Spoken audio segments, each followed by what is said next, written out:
साथियों अस्सलाम वालेकुम। मैं सैयद आरिफ वक़फ़ सेवामंद से, मेरा मोबाइल नंबर है 9920080022।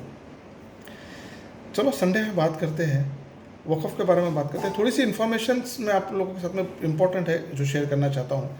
दोस्तों, आप लोगों को पता होगा कि एक ऑनरेबल सुप्रीम कोर्ट के अंदर एसएलपी लगी थी। एसएलपी का नाम है Maharashtra state board of Waqf versus Sheikh Yusuf bhai Chawla and others.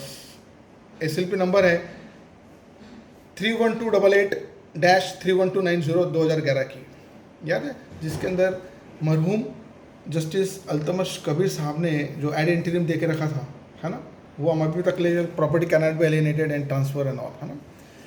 ये पिटिशंस कल माने कि 25 जुलाई को ऑनरेबल सुप्रीम कोर्ट के अंदर लिस्ट हुई है। मुझे बहुत खुशी है इस बात की कि चलो अल्लाह ताला ने हमारी सुनती ली, क्योंकि इसको फाइनल होना बहुत ज़रूरी है। वक्त आ गया है, 10 साल हो गए, 10-11 साल हो गए। ये कल लिस्ट हुई है हमारे मुल्क के जो ऑनरेबल सुप्रीम कोर्ट के चीफ जस्टिस है जनाब एन वी रमन्ना साहब, इनके सामने। इनके साथ में है जस्टिस कृष्णा मुरारी साहब और तीसरे जज है जस्टिस हिमा कोहली मैडम। ये तीनों के सामने लगा है मैटर। तो मुझे तो ऐसी उम्मीद है कि कल के कल फाइनल होना तो शायद नामुमकिन है, क्योंकि मैटर काफ़ी बड़ा है और काफ़ी लोग इसके अंदर इन्वॉल्व है, सब लोग ऐड हो जाते हैं, तो सबको सुनना पड़ेगा। अभी देखते हैं क्या है क्या नहीं है। एक बात बहुत इंपॉर्टेंट इसके अंदर ये है कि ट्रस्ट की तरफ से जो खड़े हैं, ट्रस्ट की बाजू जो रखने के लिए खड़े हैं, हमारे मुल्क के जनाब सीनियर एडवोकेट जनाब हारिश साल्वे साहब, सैल्यूट करता हूँ उनके टैलेंट को, उनके नॉलेज को, उनके एक्सपीरियंस को। अनडाउटेडली अल्लाह का शुक्र है ऐसे बड़े लोगों को एंगेज करना। जिन्होंने भी एंगेज किया है वो डेफिनेटली मैं चाह रहा हूँ और समझ रहा हूँ किसने एंगेज किया और क्यों एंगेज किया है, लेकिन बहरहाल अच्छी चीज़ है और मैं अल्लाह से दुआ करता हूँ कि एक अच्छी चीज़ होने जा रही है। अल्लाह ताला इसको जल्द से जल्द ख़त्म करे, क्योंकि 1-2 हेयरिंग होती लगती है, 3 हेयरिंग लगती है, जजमेंट भी 150-200 पेज का आना है ना। लेकिन जो मेरे दोस्त है, वक़फ़ एक्टिविस्ट है या जो लोग वक़फ़ के अंदर प्रैक्टिस कर रहे हैं, मैं उनको गुजारिश करूँगा कि इस एसएलपी को फॉलो करें। इस एसएलपी के अंदर जो बेसिक चीज़ है वक़फ़ के बारे में, वो इसके ऊपर इलाबोरेट होकर इसके ऊपर ये लोग लाइट मार के इसको क्लियर कर देंगे, क्रिस्टल क्लियर कर देंगे।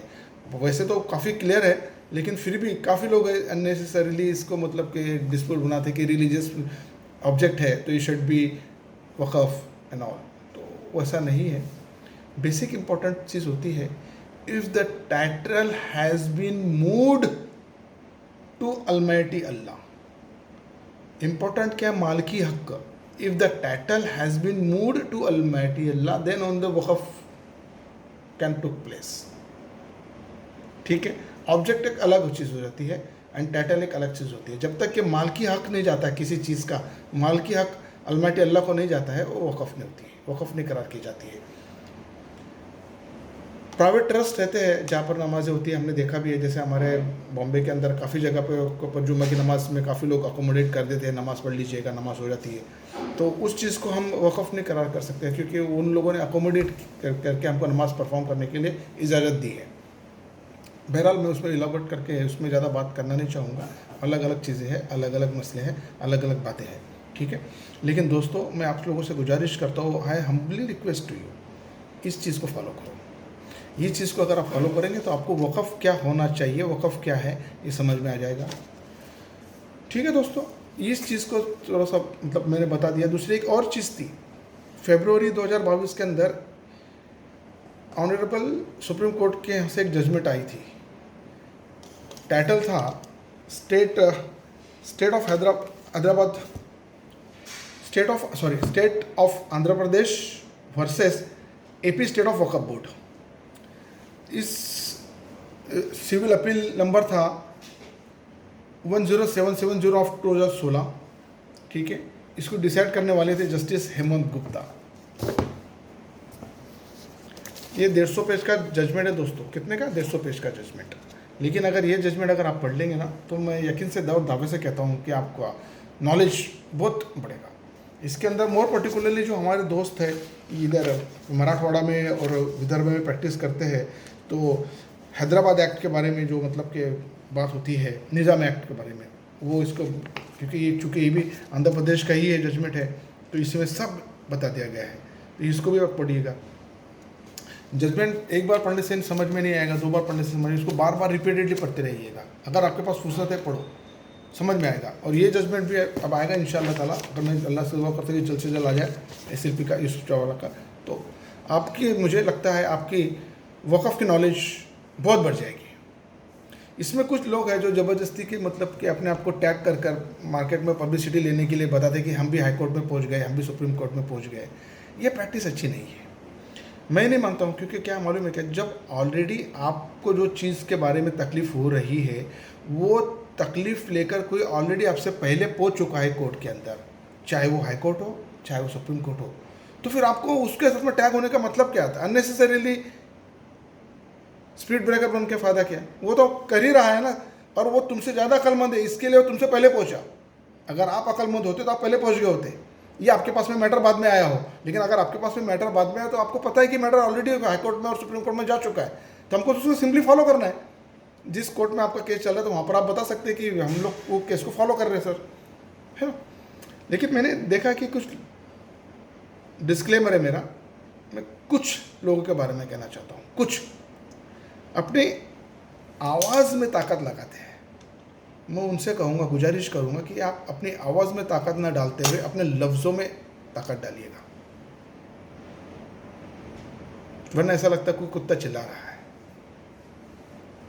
अगर सुनना ही है, जानना ही है, समझना ही है, तो हमारे बॉम्बे के अंदर हाई कोर्ट में एक सीनियर एडवोकेट साहब है, रफ़ीक दादा साहब, कभी आइए, कभी सुनिए उनको, फुर्सत में बैठिए, वो शख्स के लफ्ज़ को ज़रा जानिए, वो कितनी हम्बली आर्गूमेंट करते हैं, कितनी पोलाइटली बात अपना रखते हैं जज साहब के सामने, और जज साहब कितने अच्छे से सुन के इम्प्रेस होते हैं, और जजमेंट उनको वही देना होता है जो मतलब कि in the parameter of law होता है। ऐसा नहीं है कि रफ़ीक दादा खड़े हो गए तो कोई भी होता, नो, लेकिन एक स्टाइल ऑफ प्रेजेंटेशन होता है, वो सीखेगा। बस किसी की शादी में बिरयानी की दावत दे के जजमेंट अपने फेवर में कराना, उसे अक्लमंदी नहीं कहते, उसे होशियारी नहीं कहते। हमारे पास में 50 सूट है, 50 सूट के अंदर आपने कितने रिजल्ट लाके दिए हैं, that is very important. Number of cases has been attended by you is not important.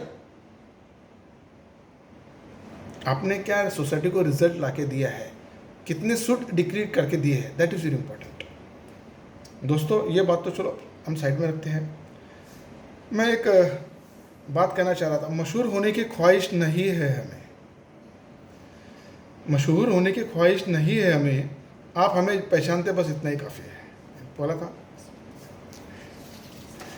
दोस्तों, पिछले संडे को मैंने आप लोगों से बात की थी एक 1200 करोड़ की पनवेल की प्रॉपर्टी के बारे में, उसके बारे में आपको जानकारी देना चाहूँगा।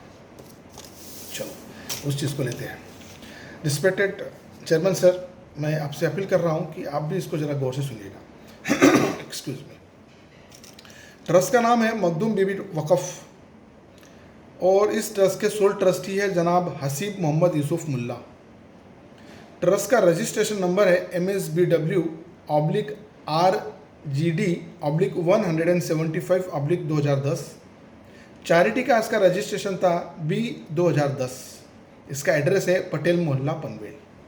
ठीक है दोस्तों, साथियों, जब मेरे पास में डॉक्यूमेंट आए तो जो लोगों ने मुझे डॉक्यूमेंट प्रोवाइड किया तो उन्होंने कहा कि भाई ये तो ऐसा है कि इस प्रॉपर्टी को जो डेवलप कर रहा है वो बिल्डर बहुत बड़ा है, डॉन है, ये है वो है, पता नहीं उनके नॉलेज में जितना तो उतना उन्होंने मुझे बताया, अच्छा किया था। तो नेचुरली मुझे तो बड़े मैटर्स में काम करने में मज़ा आता है, और मैं आज तक इस मोमेंट तक किसी भी मैटर में टैग होने की कोशिश नहीं किया, ना ही करूँगा। और ये मैटर में भी मैं जो मैटर को लिया हूँ, ये matter already honourable high court में भी चल रहा है, कुछ शायद ट्राइब्यूनल में भी चल रहा है, लेकिन क्या चल रहा है मैंने पढ़ा हूँ। और रिस्पेक्टेड चेयरमैन सर, मैं आपके साथ में जो गुजारिश कर रहा हूँ वो दोनों की चीज़ को हटके कर रहा हूँ, और ना ही किसी भी कोर्ट का इस मैटर में कहीं पर भी प्रोसीडिंग को स्टे है। ठीक है, तो दोस्तों, इस प्रॉपर्टी का, इस ट्रस्ट के अंदर एक प्रॉपर्टी का नंबर है फाइनल प्लॉट नंबर 280। अब ये 280 नंबर का जो प्लॉट है, इसको डेवलपमेंट करने के लिए सोल ट्रस्टी ने एक डेवलपर को अप्रोच किया होगा, या तो डेवलपर ने उनको अप्रोच किया होगा, और इस पर अपने को इससे मतलब नहीं आता है। तो इन्होंने 2011 में वक्फ बोर्ड को एनओसी के लिए अप्रोच किया था। वक्फ बोर्ड ने 25 जुलाई 2011 को ये एक एनओसी इशू की है, ठीक है। इस 25 जुलाई की जो एनओसी थी वो एनओसी को उन्होंने सेक्शन 32(4) के अंदर इशू की है, अच्छी बात है। कब की थी? 2011 में। चेयरमैन सर ये इंपॉर्टेंट है, 2011 के अंदर वक्फ बोर्ड ने एनओसी इशू की है। एनओसी काहे के लिए दी थी कि आप 3077 स्क्वायर मीटर के अंदर रेसिडेंशियल यूनिट्स बनाओगे 58 और 3822 स्क्वायर मीटर के अंदर कॉमर्शियल यूनिट्स बनाओगे 80, यानी कि टोटल बनेंगे 138 यूनिट्स और टोटल एरिया डेवलप्ड होगा 6899 स्क्वायर मीटर, ठीक है। एनओसी इशू हो गई 2011 में, एनओसी इशू हुई 2020 यानी कि 9 साल के बाद में, एनओसी इशू होने के 9 साल के बाद में commencement certificate new Bombay corporation से लिया गया, जो उसकी कॉपी मेरे पास में देख लीजिएगा दोस्तों। ये पनवेल म्युनिसिपल कॉर्पोरेशन है इधर, ठीक है। इसका डेट है 27 अक्टूबर 2020, ठीक है। ये लिया गया। अच्छा, इसके अंदर भी ये कॉर्पोरेशन एनओसी भी कंडीशनल होती है, कॉर्पोरेशन के कमिटमेंट सर्टिफिकेट भी कंडीशनल है। तो इसके अंदर इन्होंने लिखा था this commitment certificate is valid for a period of 1 year, ठीक है। अब मैं इस पर नहीं जाता हूँ चेयरमैन सर, मैं जो आपके सामने जो अपील करने आया हूँ वो ये मैं कह रहा था कि आज मैं आपको एक लेटर इंशाल्लाह ताला मेल के थ्रू भेज दूंगा, कंसर्न लोगों को भी दे दूंगा। इसमें मेरी इस पर्टिकुलर ट्रस्ट के अंदर 2 प्रेयर्स रहेंगे। प्रेयर्स नंबर 1, अच्छा ये दोनों प्रेयर्स ना ही हाई कोर्ट के अंदर किसी ने रेज किए हैं, ना ही ट्राइब्यूनल में किसी ने रेज किए हैं, ठीक है सर। दोस्तों अब हाई कोर्ट के अंदर क्या इशू है, क्या वो एनओसी बोगस है, ये है वो है, मुझे उसमें नहीं जाना है। I am least bother about that particular NOC, ठीक है। 2011 के अंदर डेफिनेटली ऑनरेबल वक्फ बोर्ड ने जो एनओसी दी थी तब उनको अधिकार था, इसमें कोई शक नहीं, क्योंकि मेरे नॉलेज के मुताबिक हमारे मुल्क में जब वक्फ एक्ट आया 1995 में, जो अप्लीकेबल हुआ 1 जनवरी 2096 से, उसके अंदर वक्फ बोर्ड को पावर था कि वक्फ के प्रॉपर्टी को डेवलप करके बेच के देने का। लेकिन क्या हुआ, उसके बाद में काफ़ी अपने मुल्क के वक्फ बोर्ड्स ने वक्फ प्रॉपर्टी बेचने के लिए एनओसी इशू की, तो बहुत हाहाकार मच गया था मुल्क में। सेंट्रल गवर्नमेंट ने क्या किया, एक अमेंडमेंट लाया 2013 के अंदर, जो हमारे को अप्लीकेबल हुआ नवंबर 2013 से। उसमें सेक्शन 104 के अंदर वो मोर स्पेसिफिक कह दिया गया है, no property shall be alienate, transfer, sale, mortgage etcetera. Respected chairman sir, 11 में हमको एनओसी दी गई थी वक्फ इंस्टीट्यूशन को, तब हमारे पास पावर था, but subsequently all the power and the act has been amended and cancelled. So therefore, I put my humble request before you that kindly cancel those NOCs with immediate effect. आज आप उस NOCs को immediately cancel कर दीजिएगा। No doubt इसको challenge किया कर दिया गया है, लेकिन किसी ने मतलब कि इसको कैंसिल करने के लिए वक्फ बोर्ड को नहीं कहा है, तो मैं आपको कह रहा हूँ सर, इसको इमीडिएटली वक्फ बोर्ड में कैंसिल करवा दीजिए सर, मैं लेटर दे रहा हूँ। और दूसरी मेरी प्रेयर्स रहेंगी कि इस वक्फ इंस्टीट्यूशन के अंदर इस तरह के जो हालात हो रहे हैं, हरकतें हो रही है, तो इस इंस्टीट्यूशन को इमीडिएटली वक्फ बोर्ड अपने हाथ में सेक्शन 65 में ले ले, क्योंकि वैल्यू की जो है देखा है यहाँ पर प्रॉपर्टीज़ की वैल्यू 1000 करोड़ 1200 करोड़ रुपए के आसपास की है। तो सर मैं आज आपको ये लेटर इंशाल्लाह ताला मेल के थ्रू सब वक्फ बोर्ड मेंबर्स को सबको भेज रहा हूँ, तो आपके सामने भी रहेगा, आप मेरी इस अपील को मानेंगे ऐसा मैं गुजारिश करता हूँ। दोस्तों जब मेरे पास पेपर आया तो देने वालों ने कहा कि बिल्डर बहुत बड़ा है, डॉन है, ये है वो है, 1000 करोड़ 1200 करोड़ रुपए का नुकसान हो जाएगा, अरे भाई आपको मार डालेगा, ये करेगा वो करेगा। अरे काय का कुछ भी नहीं, आप लोगों को पता नहीं है, इसकी जन्म कुंडली मेरे पास है। ये जो है ना हफीज़ुर रहमान अंसारी ओके बिल्डर, ये हमारे मुंबई के अंदर नागपाड़ा जंक्शन में होटल सागर है, उसके पास सामने ही एक राजा बहादुर करके बिल्डिंग है, उसके अंदर भी इन्वॉल्व है ये। इसके ऊपर आज के तारीख में कम से कम मुझे लगता है बॉम्बे के अंदर 9 FIR है, मोको का भी लगा हुआ है। इसने ये कंपनी से भी डायरेक्टरशिप से रिज़ाइन कर दिया, मुझे पता है, लेकिन ये अब एब्सकॉन्डिंग है।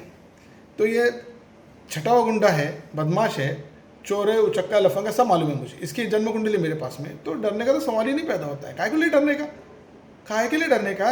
हमारी क्या मतलब इसके अंदर लेना देना इंटरेस्ट है? हमको तो हमारी वक़्फ़ की प्रॉपर्टी बचानी है, तो ये प्रॉपर्टी हम बचा के रहेंगे इंशाअल्लाह ताला।